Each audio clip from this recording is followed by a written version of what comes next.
भांजे। बोलो मामा। घर पहुंच गया? हाँ, आप कहाँ हैं? मैं अभी तक बार में हूँ।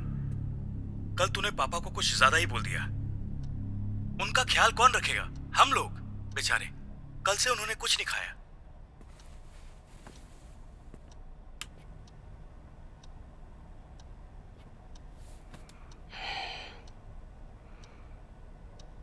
पापा, खाना खाते हैं। पापा, चलिए खाना खाते हैं। अरे, अब रोने का क्या मतलब है? मानता हूं मुझे कल गुस्सा आ गया, पर उसे दिल में रखोगे क्या? मैं सिर्फ नाराज हूं आपसे, नफरत नहीं करता। अब गुस्सा शांत हो गया, पैसे ही तो हैं, भूल जाइए उसे। आपका बेटा हूं, आपको दुखी नहीं देख सकता पापा। मुझे माफ कर पाओगे? आप क्यों माफी मांग रहे हैं? चलिए चलकर खाते हैं। नहीं। क्यों पापा? जहर पी चुका हूं। क्या कहा आपने? मैंने जहर पी लिया है बेटा। कैसी बात कर रहे हैं आप? अब तुम्हें कोई शिकायत? पापा, खून निकल रहा है। पापा क्या हो गया आपको? पापा।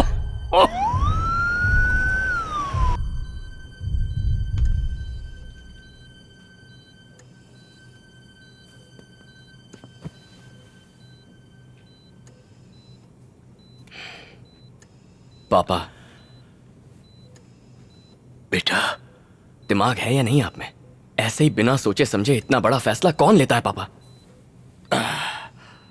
तू पूछता था ना बेटा, मुझे शर्मिंदगी महसूस होती है कि नहीं। सच कहूं तो नहीं। तू शायद जानता नहीं बेटा, तेरी माँ जब बीमार थी, डॉक्टर ने कहा 1 साल से ज्यादा नहीं जी पाएगी वो। तुम और तुम्हारी बहन बहुत छोटे थे। कैसे कहता तुमसे कि 1 साल में तुम दोनों बिना माँ के हो जाओगे। बेटा, मैंने हर अरे गहरे नत्थु खैरे से पैसे मांगे। जानता था कि उन सब का उधार मैं नहीं चुका पाऊंगा। तुम्हारी माँ का इलाज करवा के किसी तरह जिंदा रखा। 3 साल तक सिर्फ और सिर्फ तुम्हारे लिए बेटा। कर्ज मांगने की एक यही वजह थी, यही बात थी जो तुम्हें पता नहीं थी। बेटा, सिर्फ तुम्हारी खुशी के लिए किसी के भी पांव में गिरने को, गिड़गिड़ाने को तैयार था। जितना पैसा मिलता ले लेता। हिम्मत मत हारना। मैं हूं बेटा। तुम्हारी बहन की शादी बहुत धूमधाम से मनाऊंगा मैं। आप यहाँ क्या कर रहे हैं? आप बाहर जाइए। चाचा आपको बात करने से मना किया था ना? अपने बेटे से भी बात नहीं कर सकता? नहीं कर सकते, आराम करना है आपको।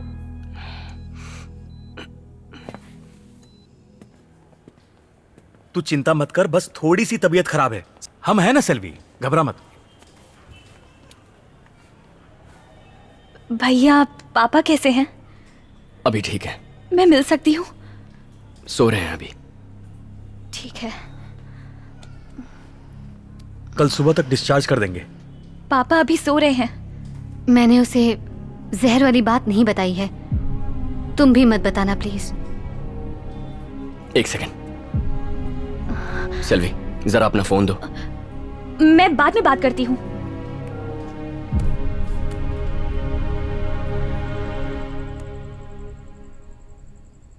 मेजर, ये फोन तकरीबन 10 मिनट से स्विच ऑफ है, मगर इसकी बैटरी अभी तक गर्म है।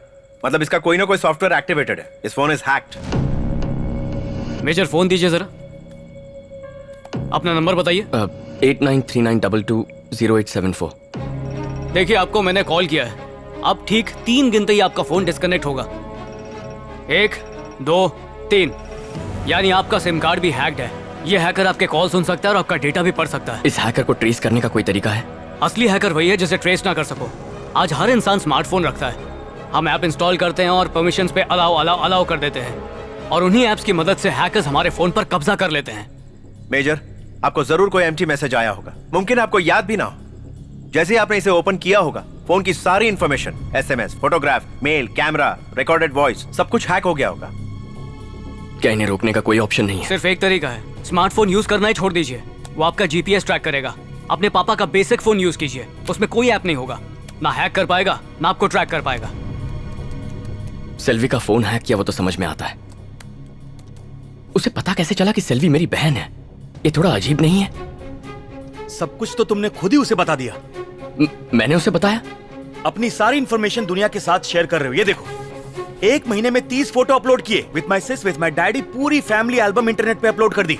एक बात बताऊं भांजे, पिछले महीने अपने शहर की एक लड़की किडनैप हुई। ये क्यों और कैसे हुआ? बच्चे की मॉर्निंग उबासी, उसकी माँ उसकी सेल्फी लेती है, नहलाते समय, स्कूल छोड़ते समय, लाते समय, एग्जैक्ट टाइम के साथ। कौन सी आइसक्रीम पसंद है उसकी भी सेल्फी अपलोड करती है। किडनैपर ने प्रोफाइल चेक किया, उसे पता था 12 बजे आइसक्रीम का टाइम है। बच्ची को उसका फेवरेट आइसक्रीम देके उसे उड़ा के ले गया। अपनी सीक्रेट्स लोग खुद ही बताते हैं और फिर शिकायत करते हैं।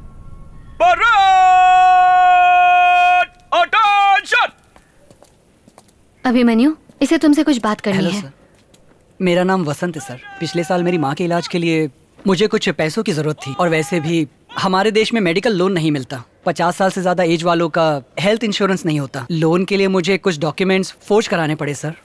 जिस दिन उन्हें एडमिट करवाया, किसी ने बैंक से पूरा पैसा निकाल लिया। खोए पैसों का अफसोस नहीं है सर, मैं बस अपनी माँ को नहीं बचा पाया। अब कर भी क्या सकता हूँ सर। मैडम के यहाँ काउंसलिंग के लिए आया था, उन्होंने बताया कि आपने भी ये सब फेस किया है। पता नहीं और कितने लोग ऐसे शिकार होंगे। चलता हूँ सर। इसकी माँ की मौत का जिम्मेदार किसे ठहराना चाहिए अभिमन्यु? ये तो खुद को दोषी मानता है। तुम उसकी तरह एक आम नागरिक नहीं हो, तुम तो एक सोल्जर हो। अब तक खुद के बारे में सोच रहे थे, फिर फैमिली की परवाह करने लगे। जब उन पर कोई आंच आई तो तुम बर्दाश्त नहीं कर पाए और निकल पड़े सबसे बदला लेने के लिए। आज पूरा समाज खतरे में है। उनका क्या? उनके बारे में नहीं सोचा? इंसाफ के लिए लड़ो अभिमन्यु। एक ईमेल मिला, वहाँ पे लिंक में लिखा था कि मैं 5 लाख का इनाम जीता हूँ। जब लिंक पे क्लिक किया तो किसी फॉरेनर ने मुझे कॉल किया। उसने कहा इनाम घर पर पहुँच जाएगा, बस एयरपोर्ट पर 5,000 की कस्टम ड्यूटी भरो। उधार लेके मैंने पैसे जमा करवाए, फिर पता चला कस्टम ऑफिस एयरपोर्ट पे है ही नहीं। एक झटके में सारा पैसा चला गया, ना ही कोई इनाम मिला। पिछले 5 सालों से पोस्टमैन पेंशन मेरे घर पहुंचाता था। पिछले 1 साल से जब सब कुछ डिजिटल हो गया तो कहा कि पैसा बैंक में जमा होगा और मुझसे साइन करवा लिए। अब कुछ दिन पहले मैं जब पेंशन ऑफिस गया तो उन्होंने कहा कि बैंक में जाओ, और जब बैंक में गया तो उन्होंने कहा कि यहाँ पैसे ही नहीं है। साहब तो बताओ आखिर मेरा पैसा गया कहाँ? सर, अपने बेटे की पढ़ाई के लिए दिन रात लोगों के यहाँ काम करके 3 लाख रुपए जमा किए थे मैंने। फीस भरने के लिए जब बैंक से पैसे लेने गई तो उन्होंने मुझसे कहा कि पैसे नहीं है। किसी ने मेरे एटीएम कार्ड से पैसे निकाल लिए। पैसे सुरक्षित रखने के लिए बैंक में डाले थे, लेकिन वहीं से चोरी हो गए।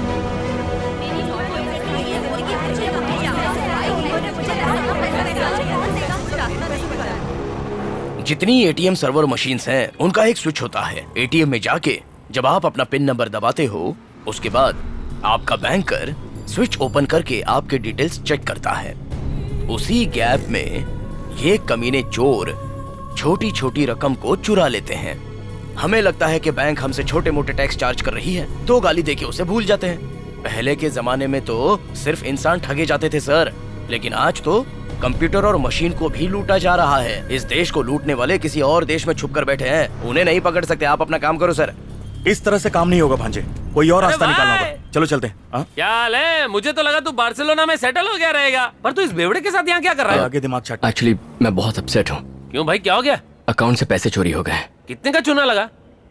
10 लाख रुपए। 10 लाख रुपए? ठीक है, चलो चलते हैं। मेरे भाई, दिमाग में घंटी बजी है, जरा इस तरफ आ, बताता हूँ। ये बात सिर्फ हमारे बीच में रहनी चाहिए। मैं इस बैंक का एम्प्लॉय हूँ, मेरी नौकरी खतरे में पड़ सकती है। हमारे कई सारे कस्टमर्स ने 30 से 40 हजार रुपए गंवाए हैं। चाह के भी मैं उनकी मदद नहीं कर पाया।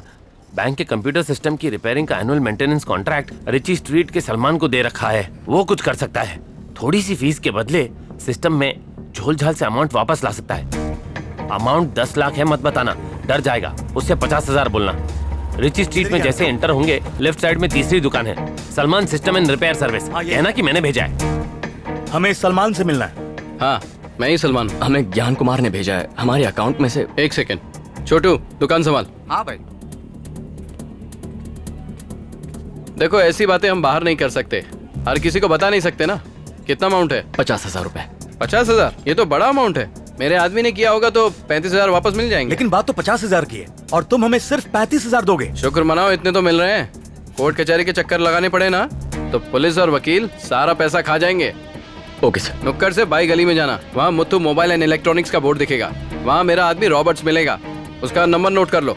दुकान के बाहर से ही फोन करना, आ जाएगा। हेलो, अच्छा ठीक है। भांजे, जीजू को हॉस्पिटल से डिस्चार्ज करने वाले हैं। ठीक है, आप जाइए, मैं देखता हूँ। अच्छा जा, मिलते हैं।